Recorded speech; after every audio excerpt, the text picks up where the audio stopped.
Good morning, everyone. This is Sally with Disabled Advantage.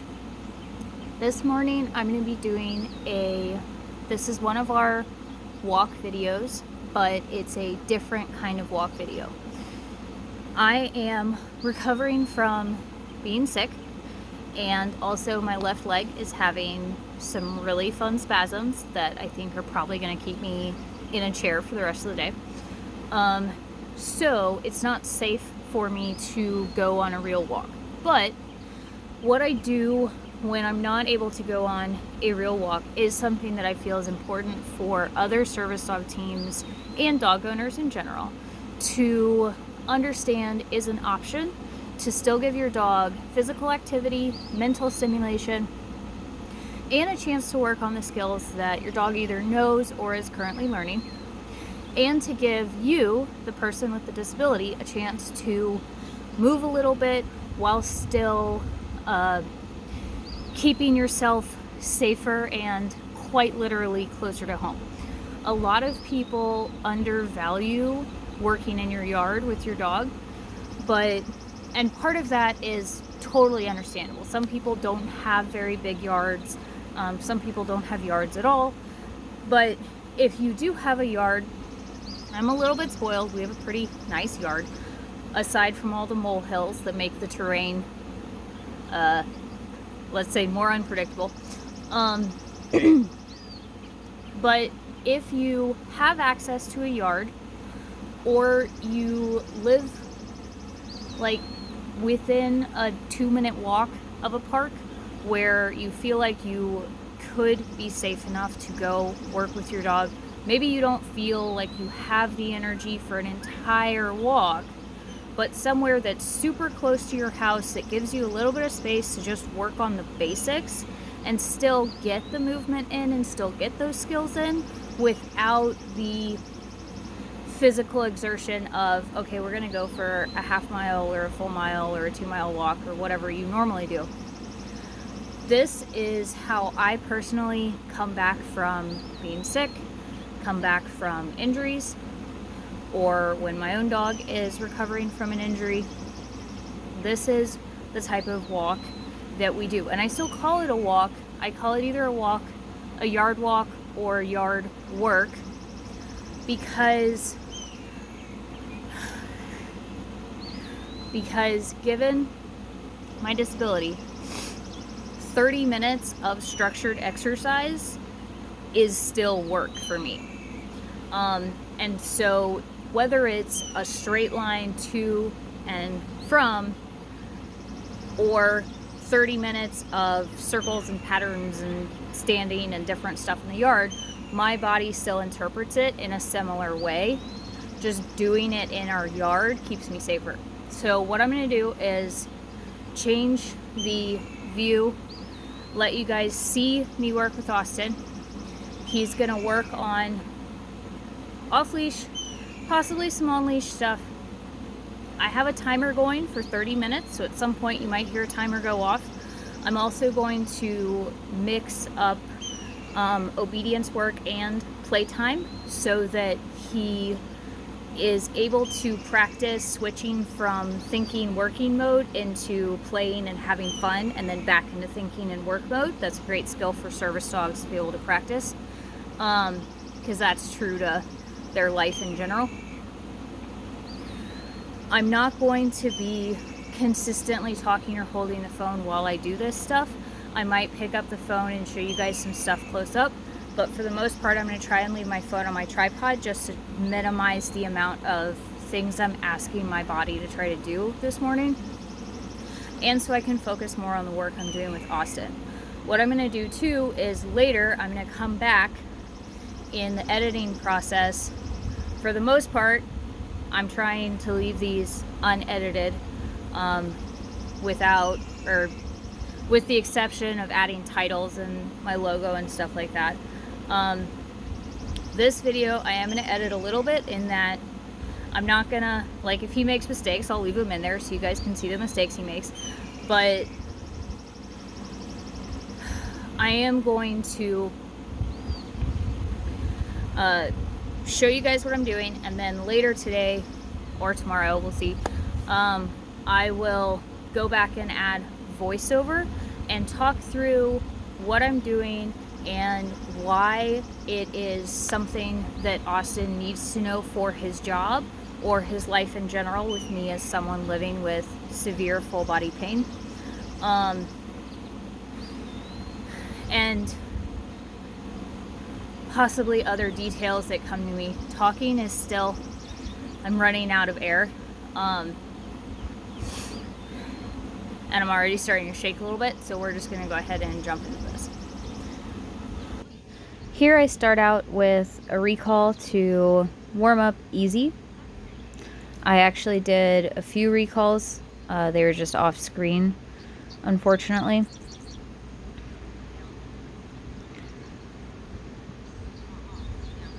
Recalls are a great way to check in with the dog and make sure that he's synced up with me before we start working. Here I'm working on impulse control with down, so practicing walking past him and running past him really quickly. These are things that he often experiences in public, and it's really common for dogs to break commands when movement happens super close to them or people come up in their space. And so it's always a good thing for me to check in that he's still holding these commands for me, because if he can't hold it for me, then we're definitely going to have a problem in public. There I do a play jump and he holds, so we move on to something else. Next we do a longer distance recall. This is again to, you can never really practice too many recalls. Also helps him move around the yard. And I can ensure that he's always coming to the right place. Here we keep doing more recalls, but I make it harder. He has to always come and face and sit in front of me. And sometimes this is super easy, like if he's already lined up for me, but there he had to figure out how to move sideways and then set himself up again. Here he has to come around, some silliness, some zoomies, and then he pops down in front of me, which is what he was supposed to do. And this morning I let the silliness happen because I knew it was going to be there, and it was kind of fun to watch. This morning wasn't about being perfect, it was just about working on our skills together. Here I'm measuring how many strides I need to ask him to take off for the jump so that he does the jump safely. That's something I learned over time just by doing jumps with him. And I'm going to do front to front jumps to help control his speed and try to encourage him to move in a straighter line with these jumps. The jump is set really low. It's more about muscle and having a little bit of fun than being perfect with it. I don't want to stress out his joints, so we don't do very high jumps, and we don't do very many of them.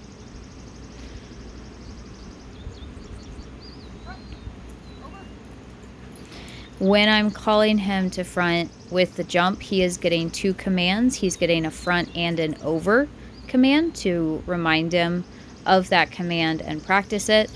Here he gets a release and some playtime with a frisbee. The frisbee is an interesting toy to play with for me because it requires wrist control, which is not always my strong suit. Right now we're not playing fetch, we're playing play, which is a command that means take the toy, run around, have fun. If you would like to bring it back to me and have me throw it again, great. But if you just want to run around, that's great too.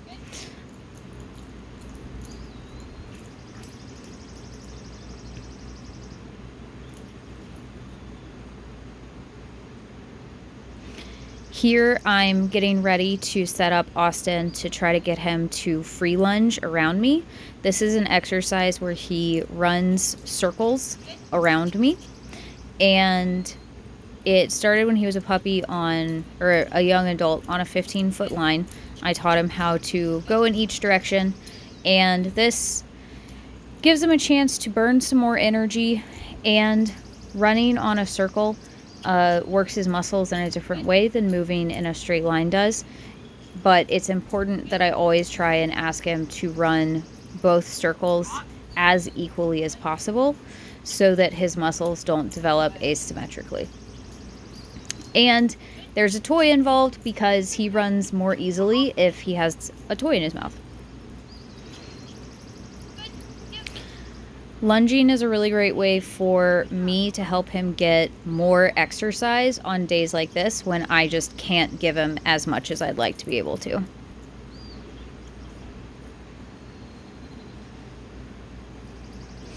Here we're going to work on,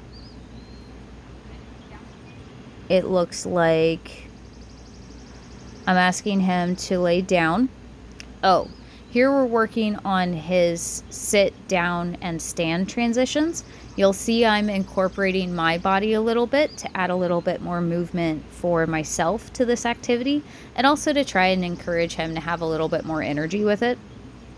I should have done this at the beginning of our exercise, and I normally do. It just slipped my mind today. This helps him practice transitioning between sit, down, and stand, which are 3 of the most common commands he uses and gets as a service dog working in public. And being able to transition smoothly between the 3 of them is good for, it just makes working in public easier. And it's also good for strengthening and conditioning and making sure he's flexible, and for me to see if there's any potential problems with his joints.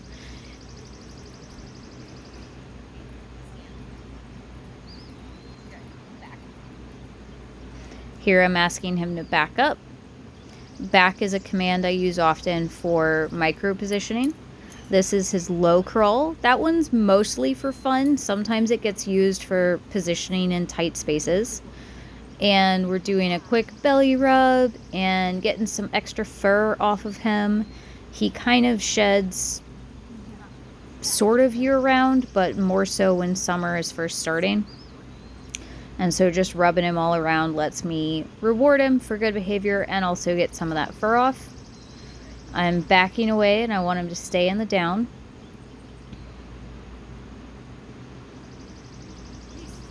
And then I give him his release cue and he can run around a little bit and shake off that extra fur. Here we're going to work on around with a tree. Around is a command used for switching from the left side to the right side on days where it's super crowded in public, or if I need him to work on the right side instead of my left. It also gets used for guidance for navigating around store shelves and in crowds. Here I'm practicing walking past him in a stand. He broke the stand and tried to follow me, so I gave him a correction and repositioned him and then reset the exercise. This is again an impulse control exercise for making sure he's solid about holding that stand when public passes him really closely. And then I'm going to call him to his main recall again, working a little back work. I always ask for back a few steps at a time because it's primarily used to reposition him for brace work or changing direction, more so than as a fancy trick. Here I'm doing something weird with the leash. You may not see many trainers do this, but I'm holding the leash a safe distance away from him and then spinning it in the air because it makes a really weird noise, and so it desensitizes him to that noise. And then I'm gently tossing the leash over his back, over his tail, over his head, across his legs, tickling his feet with it. All of this desensitizes him to random things touching him when he's not expecting it. He's being asked to hold a stand here. When he's in public, he gets randomly touched by strangers, shelves that have inventory that's sticking out a little bit.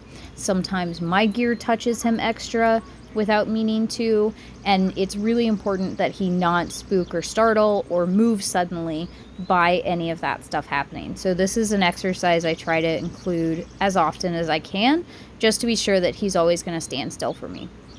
when I'm needing him to brace or do counterbalance, and my balance depends on it. This is a long distance sit to both check my view and also to make sure that he will hold sit when I leave his side.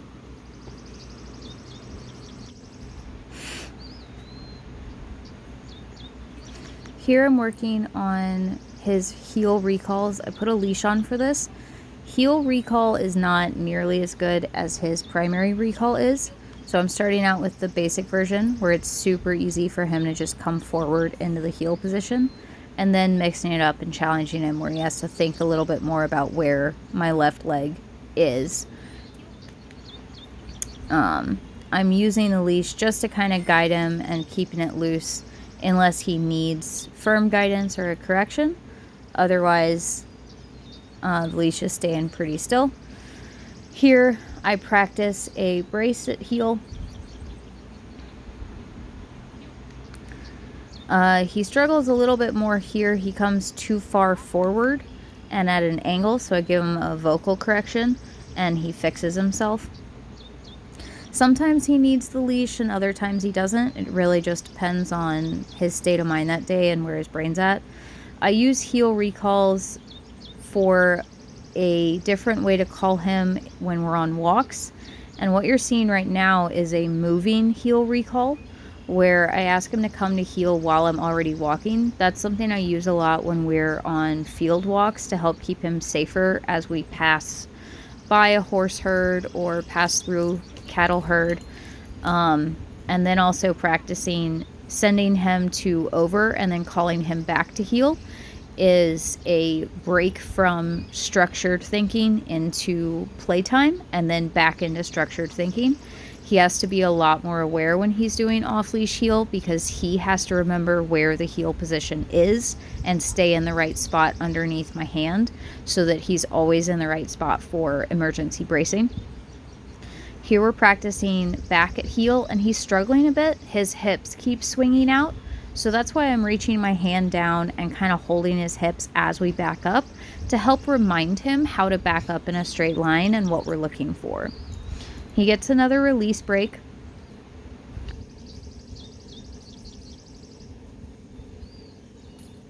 They release, it means you can break out of whatever command we're in. You don't have to follow me. You can sniff, you can explore, you can run. But in the house, it does mean you can wander around the house, but you need to be calm. He's not allowed to bounce off the walls in the house, even if he is on release.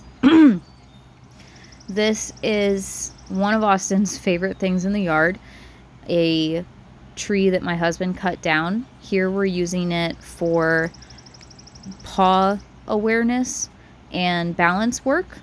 By turning around on it, he has to be aware of where his feet are and not fall off the stump.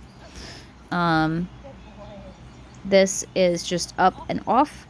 Up is a command we use a lot, more so at home than in public, but we use it in public if we do need to get him onto a higher surface like a vet exam table or the grooming tub. Here we're practicing nose, targeting on my hand, and nose is a task command.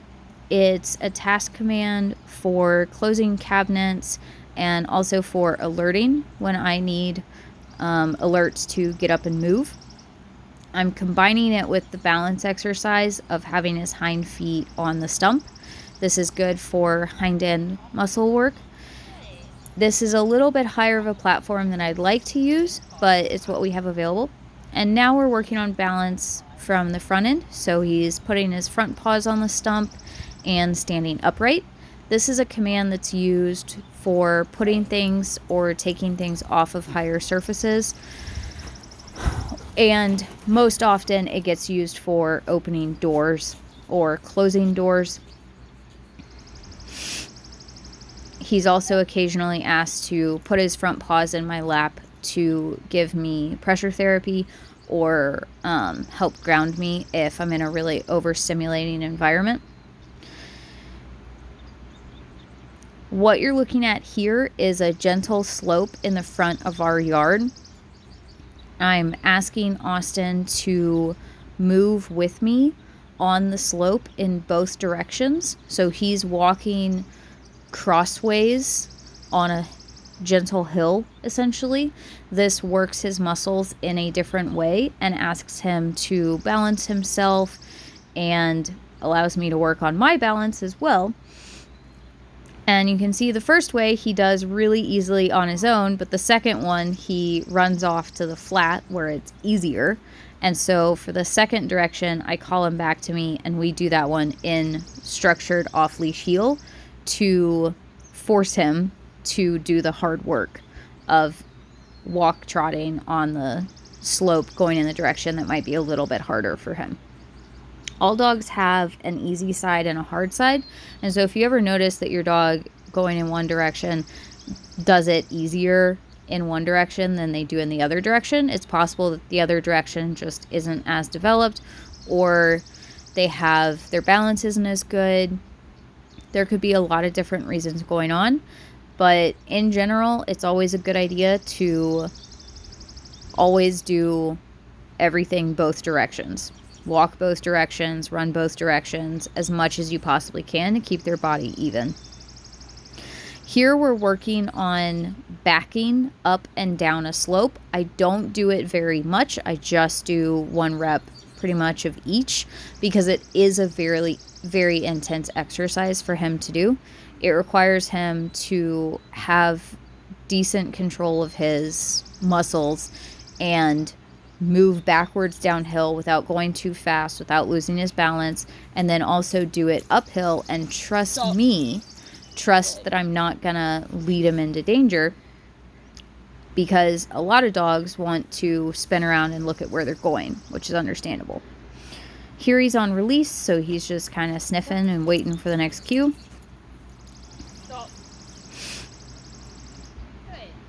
We're working on stop. Stop gets used for emergency bracing. If we're heeling in public and I feel myself about to fall, I can say stop and he'll immediately be underneath my hand ready to brace. We also use stop for emergencies. So if he's running headlong towards danger that he doesn't know is danger, but I know is danger, then I can give him the stop cue and know that he'll stop within 1 or 2 steps. So it's a good thing to practice, especially during playtime when he's got more energy. We're ending up our session here with general fetch. Fetch is different from play. It means to go after the toy in as straight a line as possible. Sometimes he takes big loops, but he usually comes back to me in a straight line. And then sit in front of me to practice our primary recall, to mix that in with playtime, and give me the ball politely.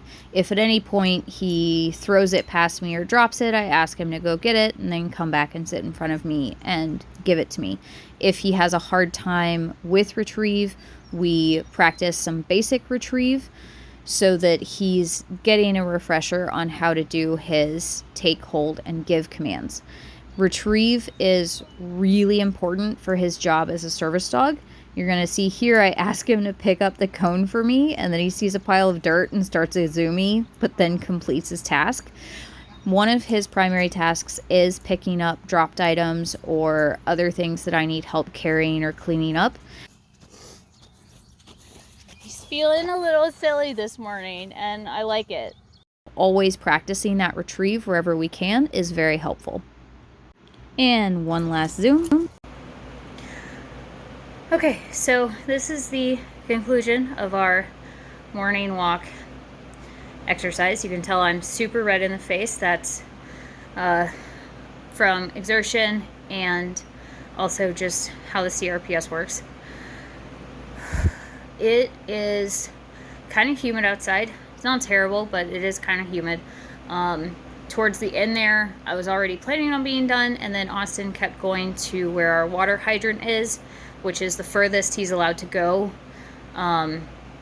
while still being in sight from where I was. And it's a sign for me when he goes there that he's either thirsty or he wants to go inside, or both. And today it was both. He wanted to go inside and he was thirsty. So that's what we did. I'm feeling decently tired, and the humidity was starting to get to me. I'm shaky, and I was starting to see spots here and there. I feel very overheated.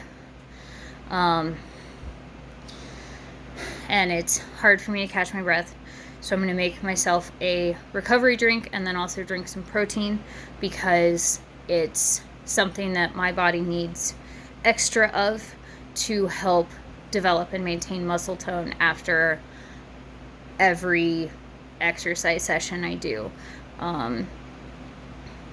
So yeah, I was out there for a little bit longer than I intended to be, but part of it was I had to set up the cones and the jump and take everything out there and do this introduction. So I know it's not the normal walk, but it is a realistic exercise that I think a lot of people don't consider doing with their dogs because they think their yard is boring. And with a little bit of creativity, your yard can be sometimes even more fun than going on a walk. Now, I'm not saying completely trade out yard time and walks, because walks are still really important for both you and your dog. They give you a good chance to practice heel or moving closely beside you, which is really good for, obviously, public access. You want to maintain that skill. It's something the treadmill can't really recreate for you. But, you know, working in the yard on a walk, I'm not going to find jumps or balance area. And in my yard, we can do jumps, we can do balance area, we can have playtime, and we can do commands, and we can do heel work. And it's just, I can fit a bunch of different stuff into one session, and it's really, really rewarding. And I like it. That's my idea of fun.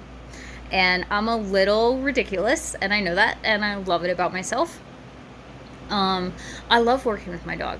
There's certainly times where I get frustrated with him and get frustrated with the process, but times like that when I can just kind of shut out the world and focus on being with him and embrace the silliness, which you guys got to saw, which is fantastic, really just is a lot of fun for me.